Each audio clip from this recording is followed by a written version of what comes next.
Hey everyone, it's Myriam, and for this midweek video I have the first 4 drawings of Inktober 2017. If you're not following my Instagram, this is the first time you'll see them. If you are, well, you can see how I made them. I decided to do a midway video instead of just one weekly video for Inktober because this video actually took me 3 hours to edit.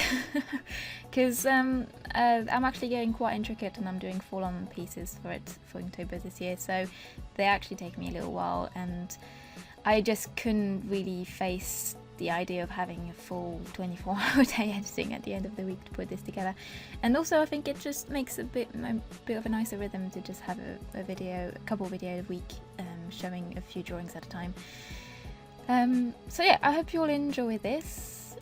I also will be uploading, if I manage to fit it in obviously, but I'll also be uploading a month of fear video at the end of this week alongside my next Inktober video.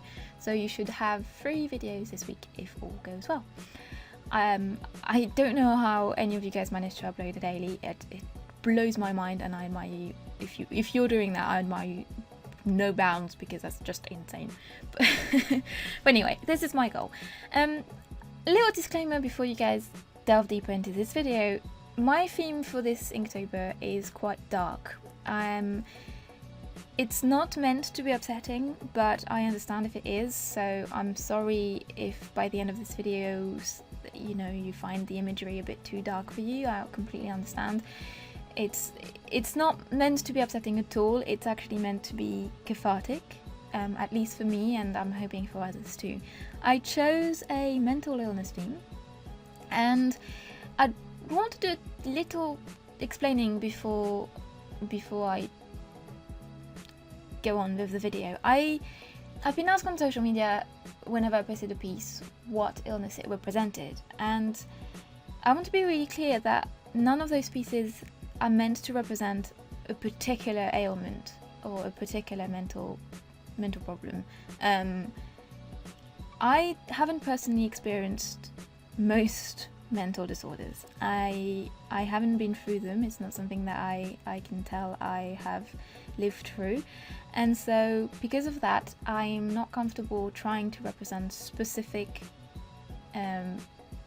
problems if I haven't experienced them myself, because I'm obviously going to be in some way or another biased or prejudiced, even if I'm trying really hard not to, and I really don't want to perpetuate stereotypes and cliches that might be harmful to others, and so don't try to look for a specific illness in each drawing. I'm actually just using mental illness as a very broad theme, as the kind of concept of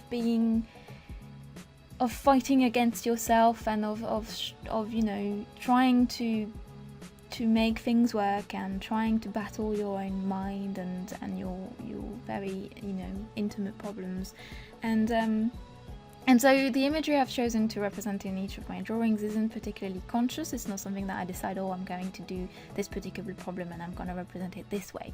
I just let the ideas come to me, and my natural instincts has always kind of been toward darker themes and dark fantasy and soft macabre kind of aesthetics, and so the theme just fitted well with that. And I personally experienced a lot of anxiety, and I've had trauma in my past that just leads to me really liking drawing those kinds of things because they help me feel better. And I know it sounds cliche, and I actually never realized in the past that whenever I heard people going, oh, artists just draw what they feel because they can't express it and things like that, I always thought, oh, that's odd, I don't feel that way. But now I can actually see it in my work. My work has gotten slightly darker and darker, and makes me happier and happier.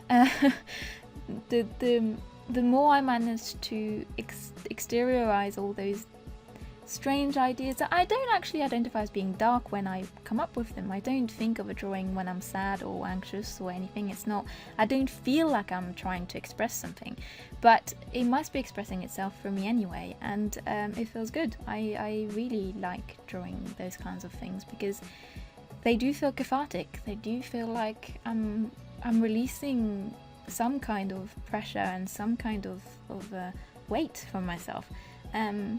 And so those drawings for me are cathartic and make me feel good, and the fact that I can see them expressed on paper for some reason, they're feelings that are too abstract for me to be able to represent them in words, and so for some reason drawings seem to get those feelings out of me, even when I don't know I'm having them. I don't know if I'm making sense, I'm rambling, sorry. But yeah, the whole point, if you don't follow me on Instagram, basically I've asked my followers on Instagram to, if they feel comfortable enough to do so, if they relate to the drawings, tell me personal stories or interpretations they see within the drawings, and how they relate to them, and if that speaks to them. And it's wonderful because loads of people have been participating, and it's really lovely. And so if you want to participate on YouTube, and if you're comfortable doing so, feel free to do so in the comments. As always, I really like reading other people's interpretation of my work, because again, the meaning is not something I go into. It's not something that comes to me before I do the piece. It doesn't even come to me after. I just do the piece and then look at it and then wonder where it came from in me.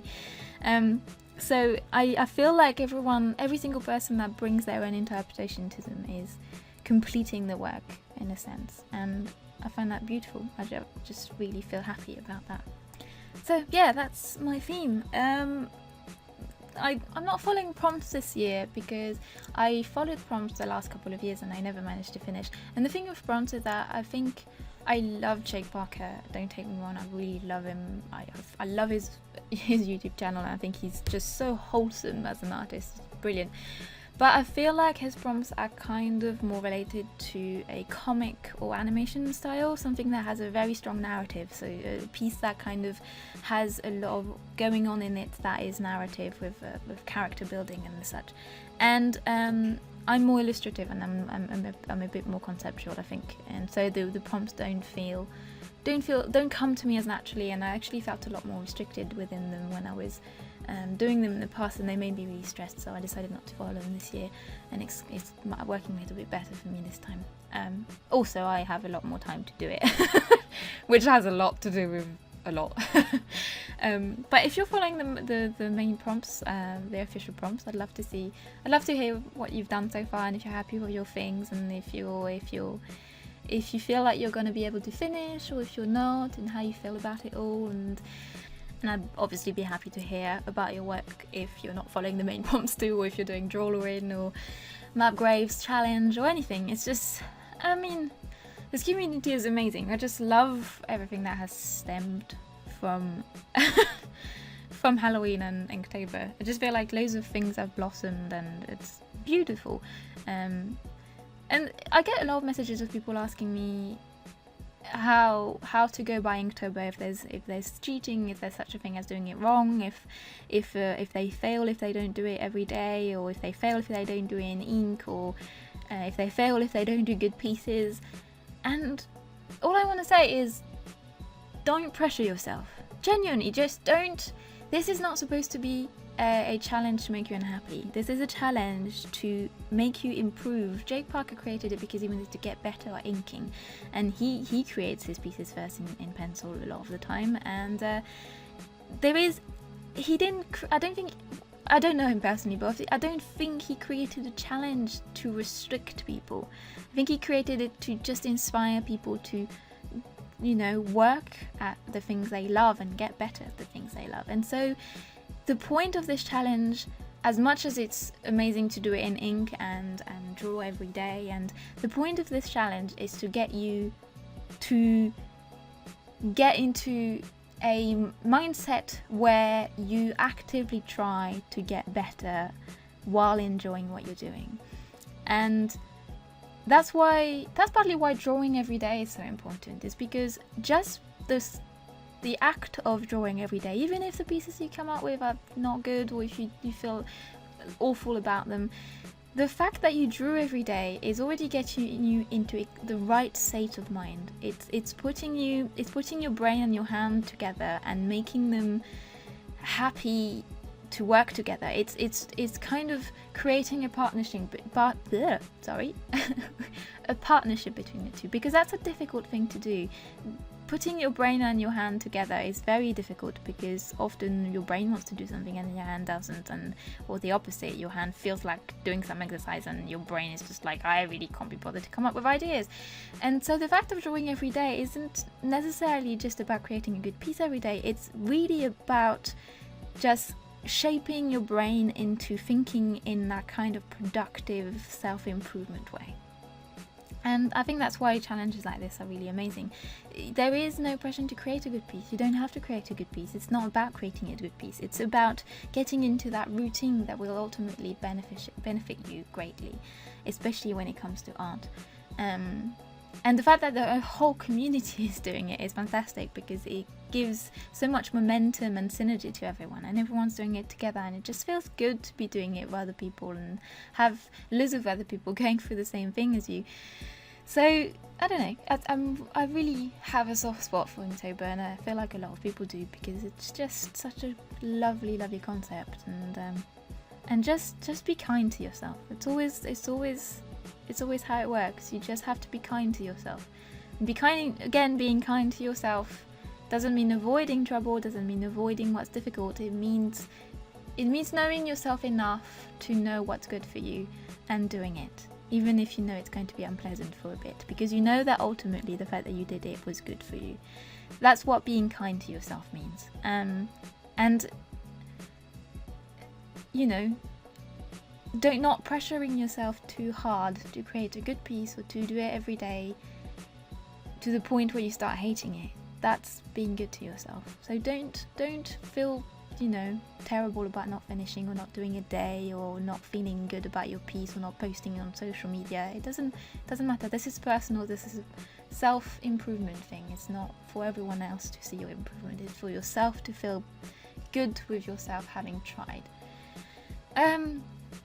I'm probably talking to myself while I'm saying that, to be honest. But anyway, I think we're getting to the end of this video now. It always amazes me how short a video looks to me once I'm doing the voiceover, and how long it seems when I'm editing it. But anyway, hopefully I managed to do my 3 videos a week. I have no idea if I'll be able to. I'm really gonna work hard to make this happen, but please be nice to me if I don't. Because this really took me I've been working on this since 3 in the afternoon, and it's now 10:30 in the evening, and I'm exhausted. But anyway, I hope you guys enjoyed this and enjoyed those drawings. They are all going to be on my shop, link in the description below if you would like to buy the originals. I might do prints depending on popular demand. If you guys want prints, let me know and I'll get them ready.